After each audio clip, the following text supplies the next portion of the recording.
And for more, let's welcome in CBS Sports combat analyst and co-host of the award-winning Morning Combat, Brian Campbell. Sean Strickland is the new middleweight champion. What just happened? To quote the late Jack Buck from Kirk Gibson's home run in the '88 World Series, I don't believe what I just saw. This is, in some ways, why we watch the sport, or why we watch combat sports in general, right? The theater of the unexpected. But here's what you have to understand with this specific upset.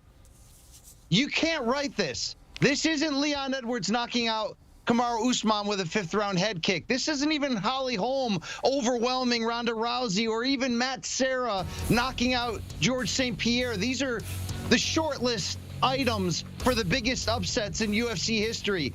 This was a fighter in Sean Strickland who hadn't beaten the requisite #1 contenders to get this title shot, and was really only here because Adesanya had so thoroughly cleaned out the division, walking into the cage against arguably the greatest striker in UFC history and out-striking him over 25 minutes, thoroughly dismantling him, confusing him, leaving him with no other options. Upsets happen in combat sports. It's a violent sport. And when we're talking about MMA, there are so many ways to lose.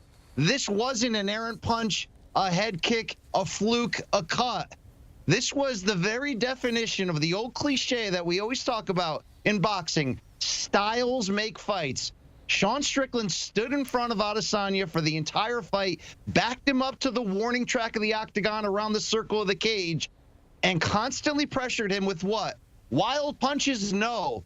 With defense, with poise, with game planning from his extremely underrated trainer, Eric Nixick.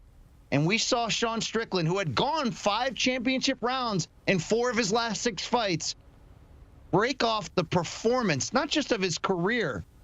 He just went out there and painted a masterpiece against one of the greatest fighters in the history of this sport, who just earlier this year won back his UFC middleweight title with a resounding knockout against his career rival. Stuff like this you can't predict. All you can do is be humbled. And oh, by the way, he nearly did it in Izzy's backyard. Izzy lives in New Zealand. This was in Australia. But this American road warrior, Sean Strickland, proved once and for all that you don't win fights on paper. You got to go in there and earn it the hard way. Congratulations to the new middleweight champion of the world. Well, and you saw a sign of things to come at the end of the first round, right? He blitzes Adesanya up against the cage, and essentially saved by the bell is Adesanya. But also, BC, that 4th round was critical. Absolutely. Look, this entire fight was critical. I'm still trying to put this in perspective, Hakeem. Look, here's the difference ultimately. When we had handicapped this fight, we said horrible style matchup for Strickland. Why? Because Adesanya, whether he's walking you down or whether he's backing up and forming the spider web, right, to trap you in with clean counter shots, he has the power, the technique, the creativity that you're never comfortable. Strickland flipped the script on him, constantly pushing him back.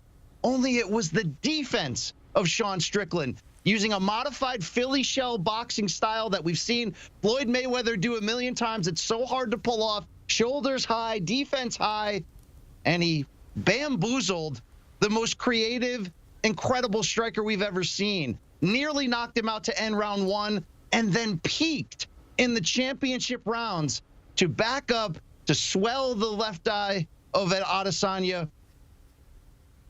Adesanya didn't get old overnight. It didn't necessarily seem. This was one style just completely dominating somebody in a scenario where the odds makers made this a laughable line, with Adesanya nearly a 7-1 favorite for most of this build. Yet again, it wasn't a lucky punch. It wasn't a lucky kick. It wasn't one dominant round. Adesanya won round 2 on all 3 judges' scorecards, and that seemed correct. But for the remainder of the 20 minutes of this championship fight, it was all Sean Strickland all the time. Hakeem, what do you want from me? What do I say here? I've seen upsets come and go. I've never seen one quite like this. It's incredible to watch live sport. This is why we watch, right? For these moments, for the stuff that happens like this. Sean Strickland going into the octagon, pulling off the massive upset, plus 520 on the money line going in. And you look at Adesanya, right? He comes in saying, look, he's a dangerous man. He's got nothing to lose, everything to gain. This is, trying to continue to pad his legacy. We already know that Adesanya is one of the greatest fighters in UFC history. What did he do wrong? What was, from your perspective, what caused him? Because he looked like he was not on the offensive for very much of this fight. Yeah, look, he was backed up in an uncomfortable position. Strickland has a awkward style to begin with. But like I mentioned earlier, it's the pressure mixed with the defense. Adesanya's got a history of fighting just fine when he's moving backwards. Why? Because his pinpoint counter-striking is so accurate and so powerful that he instantly disciplines his opponents and forces them to take a step back and reset. Strickland was on him throughout, but was not there to be hit, and that's the key. Very smart defensive head movement, a high guard with his hands that was constantly moving, and what we ended up saw. Look, if he came in here and out-wrestled Adesanya, you would say, okay, that's always been a hole in the great Adesanya's game. Doesn't look to take the fight to the ground. Yes, he's got good takedown defense, but that's a vulnerable area in his game. Strickland beat him exactly in the areas where Adesanya normally dominates. So I will call out a little bit of a lack of urgency in Adesanya, especially in the championship rounds that I didn't love. But the reason why that was there is because he's used to having his way when he decides to walk you down. He's used to setting traps and making you pay with the type of punches that end the fights. Don't remember? Go rewatch the rematch with Alex Pineda earlier this year in April, where Adesanya scored one of the greatest comeback victories with a celebration for the ages. Yet just a few months later, he had an opponent who we argued didn't belong in the cage across from him, outthinking him, outsmarting him, out-executing him, hurting him, dropping him, and then raising that title. And maybe it's the personality of Sean Strickland that makes this so extra unthinkable. He's talked all week, he even said in the post-weigh-in interview on Friday that for you Australian fans for having my back this week, I'm going to welcome the CTE, the brain trauma that's going to come from me walking into punches against Adesanya. Only it wasn't reckless. It was poised. It was perfection. Sean Strickland painted a masterpiece on this evening. Let's say the trainer's name one more time. Eric Nixick, a master game planner in his corner. They did it. They did the impossible, and it was not a fluke. That's the thing that's so hard to bite down on. But for Adesanya, it wasn't his night at all. Yes, he did win round 2. Yes, he recovered nicely from being dropped and nearly finished at the end of round 1.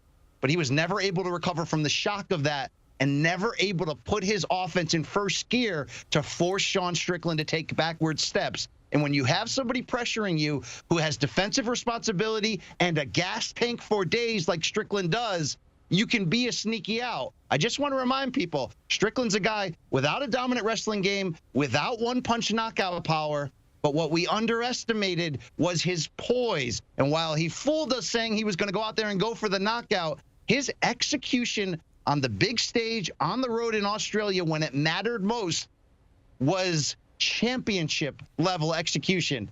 And that's the reason why he's wearing UFC gold. Well, he predicted this, right, BC? He said, I'm gonna embrace my inner Kelvin Gastelum. I mean, he told us what he was gonna do, and he went out and executed it. And even you played the soundbite on Morning Combat, and Luke Thomas, your esteemed co-host, said, I bleep and love that. And this is what happens. You bleeping love what ends up happening here. Now, for Adesanya, he was beginning the second reign as middleweight champ. Lost to Alex Pineda, won it back. Does he perhaps follow that same path here? Do we run it back with Sean Strickland? Well, it's going to be very interesting for a few different reasons. One, Dricus du Plessis, the rising middleweight out of South Africa, scored an upset victory over former champion Robert Whittaker earlier this year. And I thought maybe was the biggest middleweight upset I've ever seen in UFC history until tonight. What he did was seemingly secure a title shot, only he wasn't ready health-wise to turn around so quickly. He got passed over for this fight.